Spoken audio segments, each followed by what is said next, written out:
Greetings, people. It is I, Iron Raven, back yet again with another new topic of discussion. It is another film I would like to talk about because I recently watched this yet again because it is a damn good film to say the least. I watched it with my girlfriend. She hadn't seen it. I was kind of in the mood to watch it, and so I figured, what the hell? Let's talk about this a little bit and what makes it such an intriguing film. Now, I like to think that most of you, of course, have a variety of tastes in films. I like my schlocky stuff. I like my Independence Days, which we watched recently. Very much like a schlocky blockbuster epic.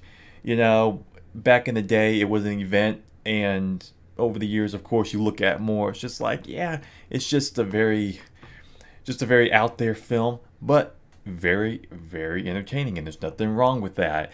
But of course, I like my classics. I like my Dirty Harrys to the Godfathers to others like Gran Torino and stuff like that. But this one in particular, Wall Street from 1987, starring Michael Douglas and Charlie Sheen. Now, this is a solid film, but there's one true factor to this film that really holds it together and makes it worthwhile, and that is Michael Douglas as the infamous Gordon Gekko. Now, the whole plot of this film is basically a young stockbroker. You know, he's looking to get his bearings in life. He's looking to be the next big thing, like a Gordon Gekko.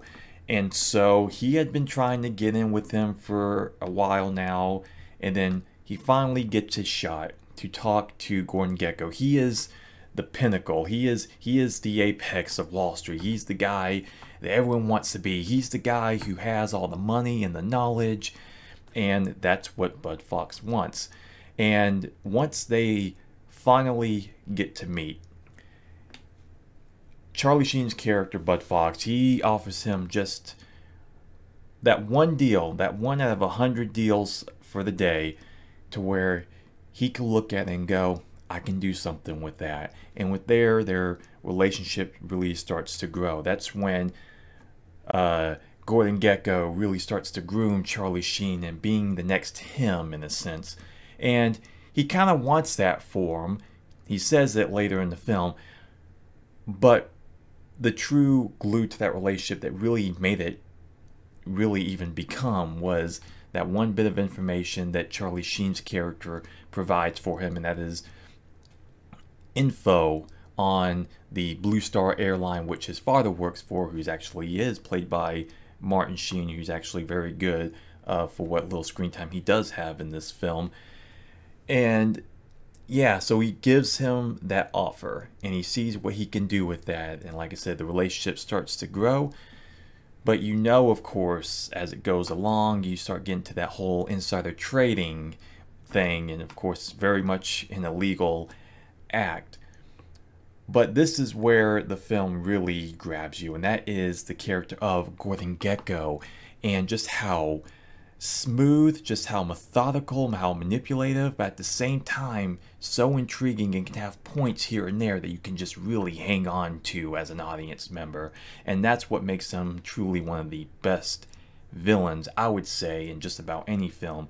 Just because Michael Douglas, he nails every bit of dialogue, every single scene that he is in. He delivers line after line after line, and you can just listen to him spew this shit all day long. And that's what makes it so great, because he's the villain. He's the villain that at first you see him, you think you want to be, but you know that you shouldn't be. And that's what makes it work so well, because again, he uses Bud to get information, to play the cards his way. I mean, you know this man is smart. You know he's clever. You know he's there for a reason. But it's about where you draw that line between what is the right thing and the wrong thing to do. When's enough? When does greed go too far? And that's what makes it so fascinating. Because, I mean, if we're honest with ourselves, we're all greedy in some way, shape, or form in our lives. We don't do this type of stuff for nothing. We all want a little something out of it here and there. It's just all about what you do with it. What do you do with that power once you have it? Are you responsible about it? Are you being honest with yourself as well as your audience, or whatever have you that you do in life? And that is what it kind of really asks you in a lot of ways. And you look at it now, I would say this film is just as relevant now as it was back then. I mean, because you look at with the whole cryptocurrency craze and people, really getting involved with this who may not have been anywhere near this type of stuff before. And not only that, but the politics of things. It's like, when's enough enough? Like, are you doing this for yourself? Are you for your own personal gain, or where you draw that line to actually make one good moral decision? And that's really a great factor of this film. But like I said, just aside, just the performance from Michael Douglas. Again, you want to talk about your Heath Ledger's Jokers and all this and that, any Star Wars character like a Darth Vader. But you watch this villain, he is truly one of the greatest I have ever seen. Because like I said, it's one of those films that when it's on, I can just sit there and watch it and just get sucked right on into it, just because of Michael Douglas alone as his character of Gordon Gekko. Again, the character who you think you want to be, and in a lot of ways that you do want to be. But then once you realize the true character underneath, what he's about and how he goes about it, it's just like, where's that line of wanting to become this certain person of power that that you've earned, that you've worked towards, but at the same time, it's like, are you drawing that line between the good and the bad? Where does it end? Is enough for you? Like, once you get a piece, do you need to grasp on for more? And that's really a lot of the themes of this film, and that's why I feel like that you should give it a watch. If you have not seen it, I highly recommend that you watch it. If you haven't seen it in a while, go and watch it again, because it's just that damn good. Anyway, I'll just wrap it up there. I just figured, sort of a review, but sort of also an insight and a look at that character, and just something that really just strikes me when I watch this film, because it's just a solid film all around. And so I figured I'd talk about it, because all opinions on my own. I do what I want to on this channel. You never know what you're gonna get. I plan on branching out into other things, more game stuff, whatever have you. We'll see what happens. But anyway, that'll do it for now. Like, comment, subscribe if you would. It would be greatly appreciated.